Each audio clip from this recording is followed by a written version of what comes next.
Hello friends, welcome to my channel. Today we are going to talk about Scorpion Ascendant and the predictions for the month of March 23 for the Scorpion Ascendant people. We are going to first start with the Ascendant Lord. The Ascendant Lord Mars will be in the 7th house in the Taurus sign till 12th of March, and after this it will move to the 8th house and where it is going to stay till 4th of May. Now, ascendant lord in the 8th house is not considered a good position because 8th house indicates pain and difficulties, and ascendant lord going into the 8th house here would mean Scorpion ascendant people will start to experience physical or a mental pain starting from 13th of March, and this position will continue till 4th of May, till the time Mars is occupying this position in the 8th house. So for you, the key is to complete all the tasks or the activities that are critical to you, because that is a fairly good time for you with the ascendant lord aspecting its own house, which is ascendant. This Mars movement in the 8th house would mean conflicts with the family members of your spouse or aggression seen from their end, because 8th house is also the second from the 7th house, so it indicates the family of your spouse, and this kind of altercation can take place between 20th to 26th of March. Now Mars is also the 6th house lord, and 6th house also indicates service or job. So the best time for people who are doing service or job is at the beginning of the month from 1st to 4th of March. Now, placement of ascendant in the 8th house can also be seen in a positive manner.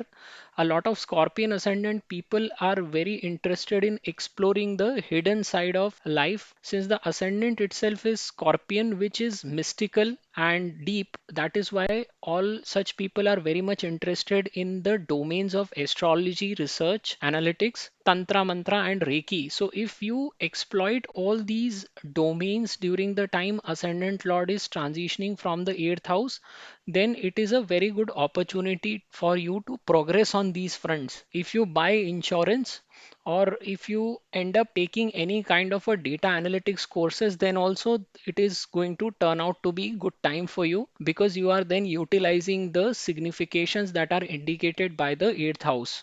Now, after 11th of March, Venus will also move to the 6th house, and Venus is going to become powerless in the sign of Mars. Venus is the 7th house lord for you, and so 7th house lord transitioning through the 6th house would mean that businesses will see a stagnation in the later half of March. Jupiter is the lord of 2nd house and 5th house for your ascendant, and it will continue to pass through the 5th house. It is going to combine with Venus in the first 12 days. That is why this 5th house is going to be very, very powerful for the first 12 days in March. So all those people who are interested in speculation, the best time frame for them to enter in market is from 1st of March to 12th of March, because once Venus completes its transit to the 6th house, the results will become at best average. For students, the whole month is exceptionally powerful and beneficial, because first the Venus Jupiter conjunction is going to take place for the first 12 days, and even after that Jupiter is going to provide them the benefit, because it itself is the significator of knowledge and education. They will be able to sail through any kind of an exam that they take during this month.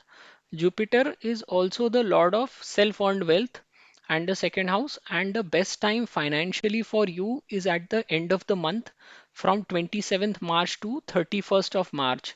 Jupiter also continues to aspect your ascendant and is giving you the green signal to get married during the March transit. Now Saturn and Sun are combining in the 4th house till 14th of March, which indicates some kind of a uneasiness or stress on the domestic front.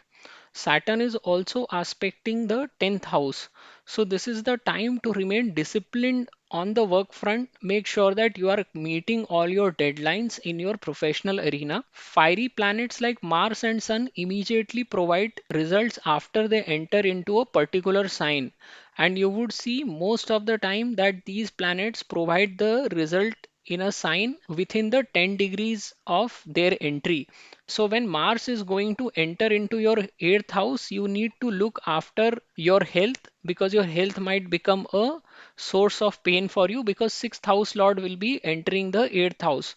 So the time frame from 13th to 19th of March is very crucial for you, and you should be looking after your health. If you look overall, the first 12 days are pretty good for you, but after that, the challenging time begins for the Scorpion Ascendant, which is going to last till 4th of May.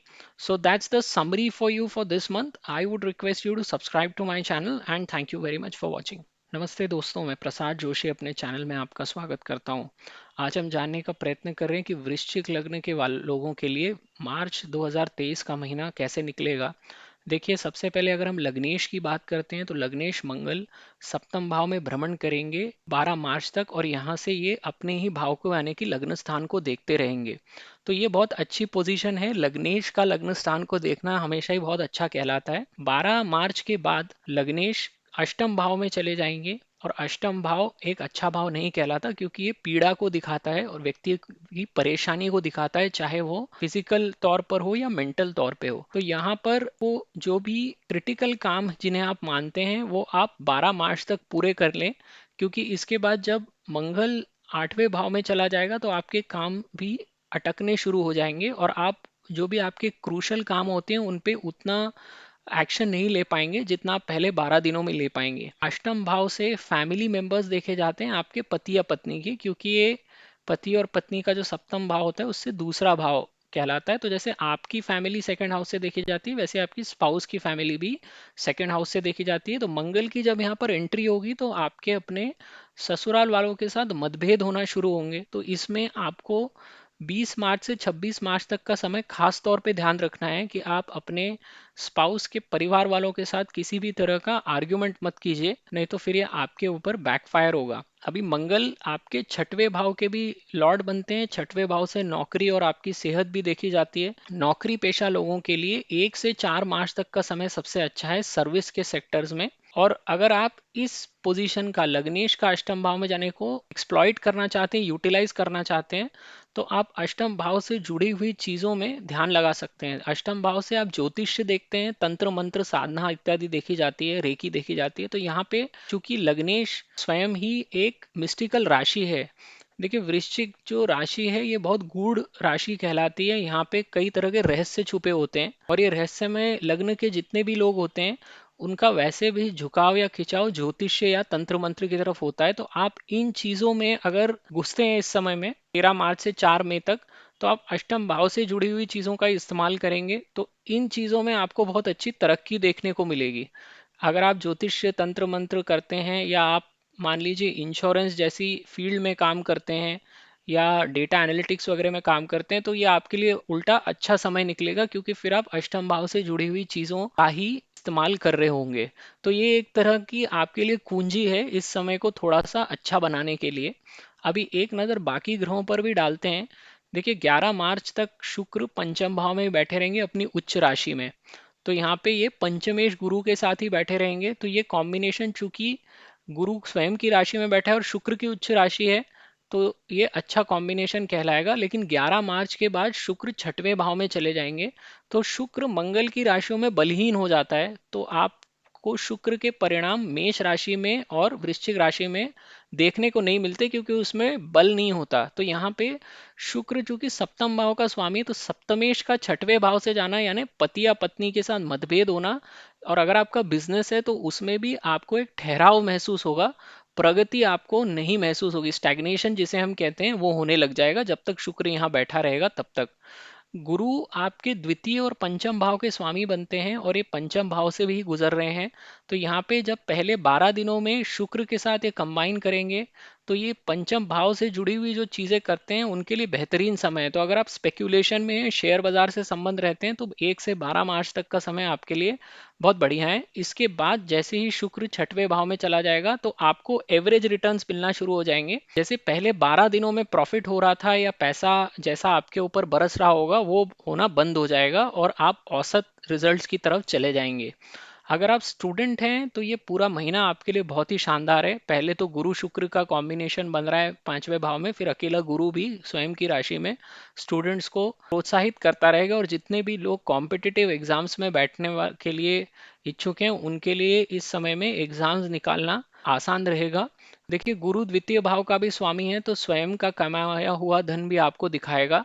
तो अगर आप financially देखेंगे तो महीने का आखिरी का समय सबसे बेहतरीन रहेगा। 27 से 31 मार्च के बीच में आप एक अच्छा कैश फ्लो अपने लिए एक्सपेक्ट कर सकते हैं। गुरु आपके लग्न स्थान को भी देखता रहेगा, तो आपके शादी के भी होने की वो हरी झंडी गोचर में देता रहेगा मार्च के महीने में भी।